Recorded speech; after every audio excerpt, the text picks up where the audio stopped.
A versus C, and when we saw them yesterday, the day one in B versus D, in C versus D, excuse me. So it has not been a good couple of days for them, and they are really going to need to find some form. And maybe it can be in game number 6 here of day 2 and push that into day 3's competition. It might just give them that lift and that motivation they so desperately need. We'll let the games begin once more. As you see, everyone dropping in as usual. Let's see where this zone is going to be popping up, and let's see if we get a little bit of beacon information to help all these teams along their way, and certainly us to drive you through the action. I think we'll just take a second to thank everyone for watching today. It has been an amazing day of action from the EMEA region. Some surprises for the likes of Fenerbahce Esports coming out with a big win. Some impressive comebacks as well from the likes of Flavor of the Month, like we've just mentioned. But only seen that first zone. We're going down to the southwest, maybe a little bit more central than that one. We get that beacon information. It's going to give us a little bit more of an idea of where these teams are going to be trying to move to. But Taylor at the moment already doing damage, and that must be some of the quickest damage we've seen done so far in the lobby today. Yeah, could potentially be going towards thermal here, but again, we've only got the first ring, so it's difficult to try and predict how this next one's going to go, but that is a circle that could benefit the likes of New Esports. They had a very successful thermal finish in day 1's competition. Flavor of the Month will have to move all the way from Lava Fisher, and it is going to be slightly in thermal. There is, of course, that possibility of it being tree. We did see a tree finish in day 1. In Group C versus D, it was Aqualix who actually won that one. They're, of course, part of Group D, though, rather than Group C. But we did see Third Impact have a great game when it was a tree finish. So perhaps it's a game that they can use to propel themselves up the leaderboards. Prime real estate going to be that back building right in the deep pocket, if you like. Shout out to Hotsick, of course, for the name, for the deep pocket principle. That means right at the back of the zone, where that sort of snake-like building will be prime real estate for teams to try and get hold of. But another position that I like to see teams playing as well, Dan, is that little choke just between the outside of the little buildings, which are just to the west of the building I'm talking about, inside of tree. And we'll have to see how these teams do try and hold things down. But Dan, I know you're excited, and I know everybody watching at home is excited as well. It is time to bring you episode 5 of ALGS with Shiv. On World's Edge, we always land at Skyhook West, and we usually take trials so we can get a lot of loot, gold backpacks and stuff, so we can take fights, and we just keep snowballing with the loot we have and with that advantage. Although I think it is a spot that is going to be contested quite a bit, so it will be a bit of a fight there to keep it. 5 seconds before the match starts, there's this thing me, Diff, and Zipeth do before we start a game. It's our good luck charm. It's like we go like, okay, it's like a turkey gobble. I don't know how to explain it. We just call it a war cry turkey gobble, but that's what we do before the match starts. It's our good luck token, you know.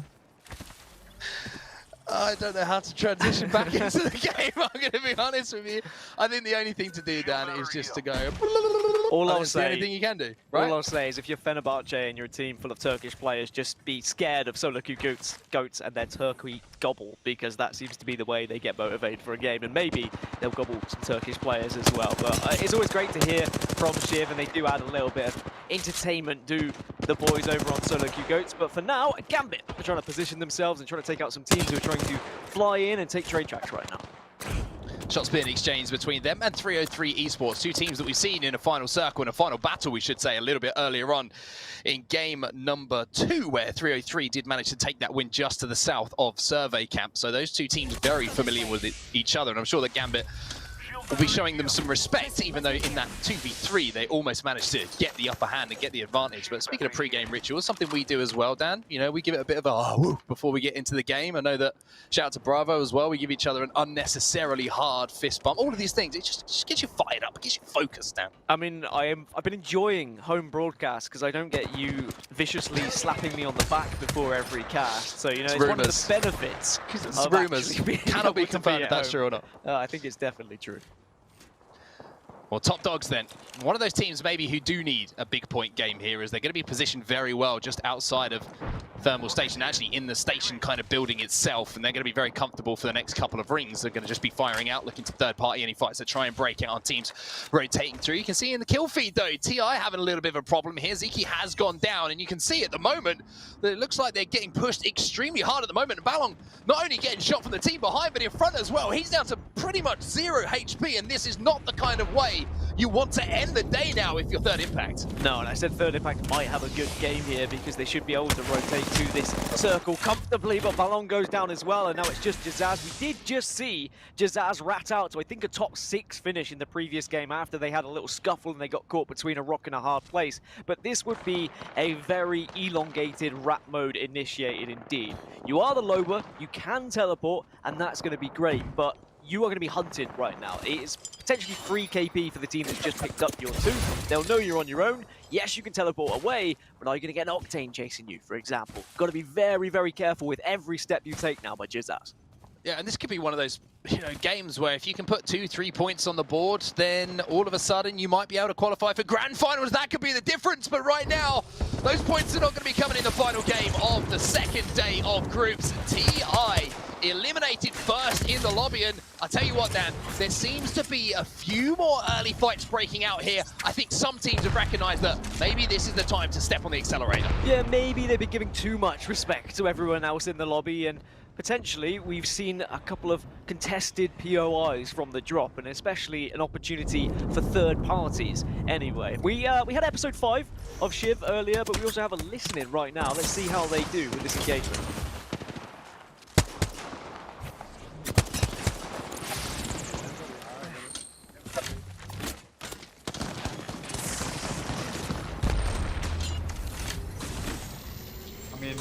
Okay, Yeah. heading out. They might be playing aggro here. They might be pushing. It's fine. We want to fight them. Fine. Yeah. Just look for them. Look for them. Yeah. Blood out. Yeah. Cracked him. 100. I'm going back to the card, okay? Yeah. Right, minus 50. Yeah.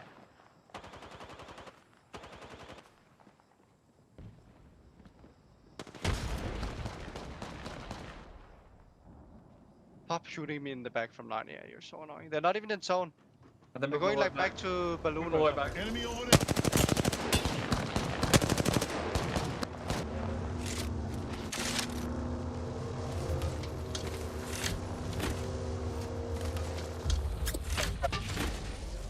That was an expensive little skirmish. Yeah. Oh fuck, look at that zone there. I did kind of use quite a bit of the shield there, I think. Here, give take some. 3 cells, take 3 cells. Yeah. We got, the nice thing is we do have 2 need a goals, so bat we're there? pretty efficient like Yeah, that. bat. Maybe, yeah. I have one bat. Shield battery here. It's okay. I'm just looking up here for a bit more light ammo and I think whatever. we want to play for the one of the choke. Let's go over Yeah. here. Yeah, could do. Start moving up. Fucking Ironside Vault is actually tragic. Any side if you see it, guys.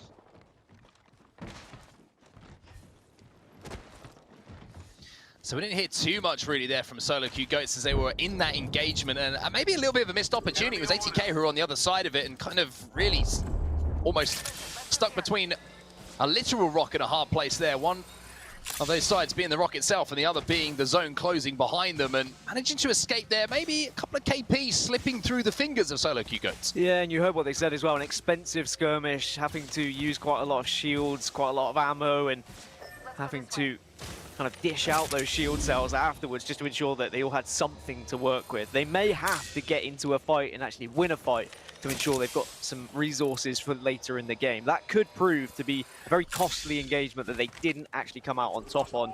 But maybe that's down to ATK retreating and not opting to take it, and that says a lot about ATK's confidence as well. We know coming into today they were in 40th place out of all the 40 teams. They were literally rock bottom. They have had a couple of good games today, so they've certainly stepped it up, but maybe hasn't been good enough to take them into the top 20. They'll need to have a, well, mind-blowing day 3 if we're going to see them get to finals, but I wouldn't count them out just yet. South African side, it's great to see them involved, and they most certainly deserve their place here. I was about to point out the flavour of the month of making a very interesting rotation, and shout out to the observing team who jumped straight over to them. I was thinking, Very strange to see them not move to the southern side of the map, trying to approach Tree from that way, and they were making a really wide swinging rotation across World's Edge to the north and through this train tunnel now towards Train Yard. And the reason is quite simple. In front of them, you can see Taylor has been taken down, so our team who has just gone back-to-back with wins will have to play this game out as a duo, as well as Taylor's respawn has unfortunately expired for them. And that's the Wraith player as well, so rotations are going to be tough, full stop. And I kind of like this, to be honest with you, recognizing the situation and deciding they want to try and play as hard edge as possible, rotate as late as they physically can, and show as little presence as they can. This could be the circle that finishes in Tree just on the eastern building. Of course, you've got the deep pocket building that you speak of. You've got the two right at the back, but you also have one on the eastern side. It finished pretty much directly on that in Group C versus D yesterday.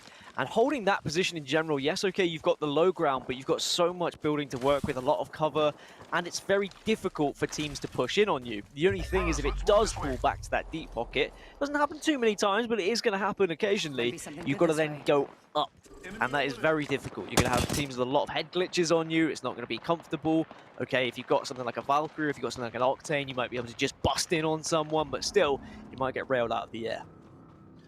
Well, solo queue goats are getting aggressive, and a perfect jump over at the right time because Zippeth is moving in. This man has been on fire so far today, and tell you what, the EVA 8 shots, a perfect illustration of the level that he has been playing with on the Gibraltar today. Some more shots going to be going in. Unfortunately, Differ's gone down, but it doesn't matter because Zippeth is there to give his teammates a little bit of a cuddle here. Pick them up off of the ground. It's going to be up to Shiv to try and hold off this third party. And they've got that gold gap backpack that he was talking about as well in the interview. He said that's why we go trials. We get that gold backpack so we can push in on teams, we can be aggressive, we can then pick them up so they have more health. And they are holding off several teams here now. Maestro trying to get involved, but the portals from Wraith making it very difficult to actually get into that building.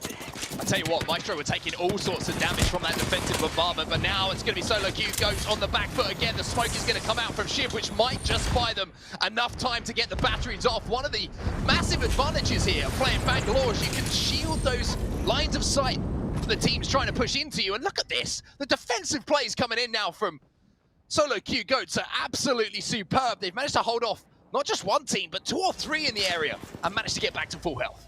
That was just unreal that they've been able to survive there and pick up KP to go alongside it. Okay, they've still got a difficult situation where they have to traverse quite a lot of open ground, and they have made a lot of noise here. A lot of teams know where they currently reside. There's going to be a lot of angles that people are going to be watching. Flavor of the Month, the first team that are going to face them, but it's only 2 members of Flavor of the Month, and we've just seen a lot of damage coming out from these grenades, and we might see a push here because Pierre's almost down. Not's also very, very weak, and the push will come through, and that's going to be another wipe. Solo Q Goes getting even more kills here, Mark.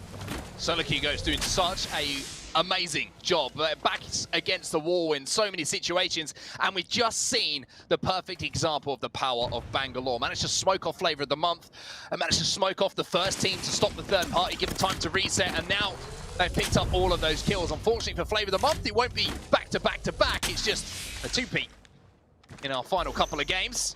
The solo queue goats, momentum heavily on their side in our final game of the day here. They came into today's competition with 33 points. They were on 17th in the overall standings. They're now on 71.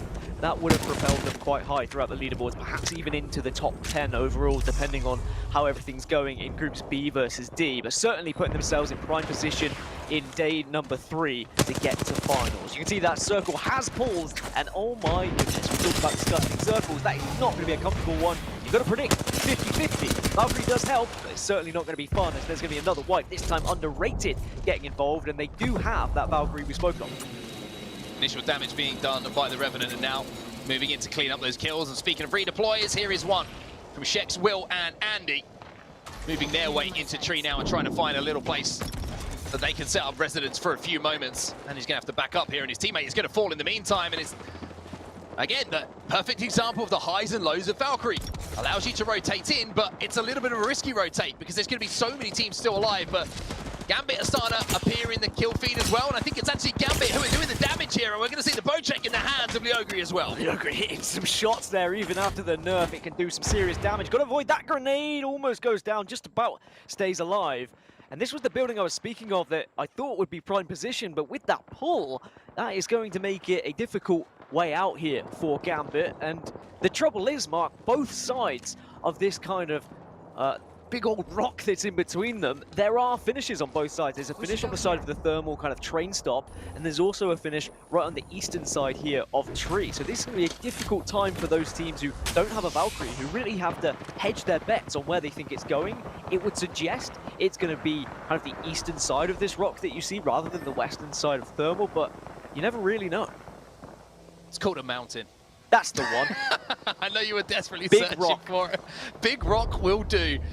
But you are completely right. It's going to be such a tough decision to make. I think it's going to be pulling towards the little compound just to the east of where the mountain range is. And Solo Q Goats at the moment, they're on the other side of that. You can see ATK holding down the compound I was talking about. A South African team who were on the receiving end of some shots and some difficult circumstances early on in this game at the hands of Solo Q Goats. Well, at the moment, they're on opposite sides of the mountain. And ATK, you have to say, maybe in the better position of the two. You could say that. I mean, right now they're in a great spot, but you know who aren't? Solo Q Goats. You're having to dip, dodge, and dive if you're Shiv right now.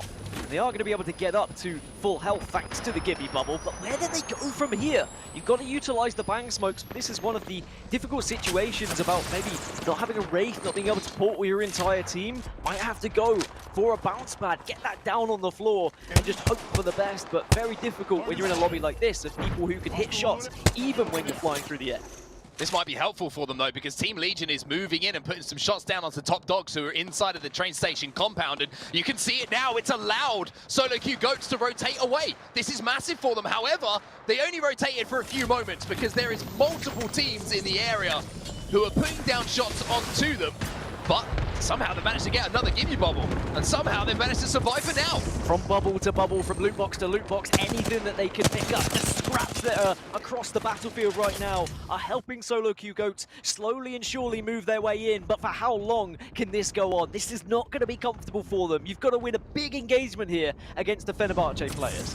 If they manage to do so, though, they've got a really clear rotation and they might be able to really do something. And there is the kills that they were desperately looking for. Solo Q Goats with this rotation right down to the southern side of World's Edge, approaching Tree, managed to get the kills they need. Pinky Finky has stayed alive, but now you're going to see the movement in from the team that was currently holding down the tunnel. They've moved up to the high ground. That's going to be Underrated, who are shooting them in the back. You've got Gambit, who are doing damage. You've got Underrated. You've got New Esports, who are also being a nuisance to those teams trying to rotate in. Everyone just desperately trying to find any sort of cover. Bombardments left, right, and center. Bubbles just about keeping you alive. But then what do you do when those bubbles deplete? You've got grenades coming in all different situations as well. Very difficult at the moment for all these teams. And we've split the lobby almost. Teams on one side of the mountain, teams on this side of the mountain, and it's pulled onto this side. Gambit have predicted correctly. Gambit are decimating right now as well. They've not only held off one team, I think they've held off about 3 or 4 different teams in the vicinity that they find themselves in. And that is going to mean KP, and I tell you what, a prowler in the hands of one of their players at the moment, with the way every single player has been lighting up the battlefield today, is going to be doing so much damage. ATK still holding down that zone though, but on the other side of things, you can see Underrated, they have a very tough next move. I don't know how long they're going to be longed for this final game. Yeah, that's not going to be easy for them. Without a Valkyrie, it's almost impossible to get around the mountain, but Gambit down to just 2. Leogri though, oh my goodness gracious, the flatline doing damage, and then the Prowler comes out as well from Hardeki. Oh my! And Gambit just popping off right now. It doesn't matter who tries to push Gambit at the moment. It is not a smart idea. They are winning so many battles as a 2, as a 3, as a solo. It doesn't matter. Gambit, for me, the most difficult team to fight in this lobby. Do they have time to get him up though? That's the real question. Is anyone going to be able to throw grenades? They do get him up, the bubble comes down, and Gambit can heal up back to a full 3. They can position themselves, and look at the aggression from Hardeki. He says, no, I'm not going to allow you to push up on us. I recognize you're a solo player. Let's do some damage. There's some KP here, boys. There's free loot on the horizon. Hardeki moves in, and surprise, surprise, Hardeki is doing a huge amount of damage, and he's using the teammate's knockdown shield against him. The Gibby goes down. Hardeki once again with a highlight play. Just does it again. Hardeki manages to queue out into the void. As long as he can heal up, they should be back to a full and healthy total. But they now need to think about the next zone. Can they actually position themselves? They've got a little bit of train to work with. They can go right under the tracks. So they should be fine. But they need to now work out where everyone else is on the map. Scout it out, do the damage, and get the KP. Chapter 3 of 303 versus Gambit. Jesus. And once again, it's Gambit who are looking good. They are just decimating in this final game. Gambit Gambit Esports. Take a bow in these last few moments because you have been lining up the KP and stacking them up high. And they just get more kills, they get more resources. There's one member of ATK that comes to have a little peek and he says, actually, I'm going to go with what the analyst said. I'm going to avoid Gambit completely here. We're down to 2 squads and Gambit might just take this one because I think they're going up against potentially 1 player. Gambit win this No, game. 3. ATK, I feel sorry for you.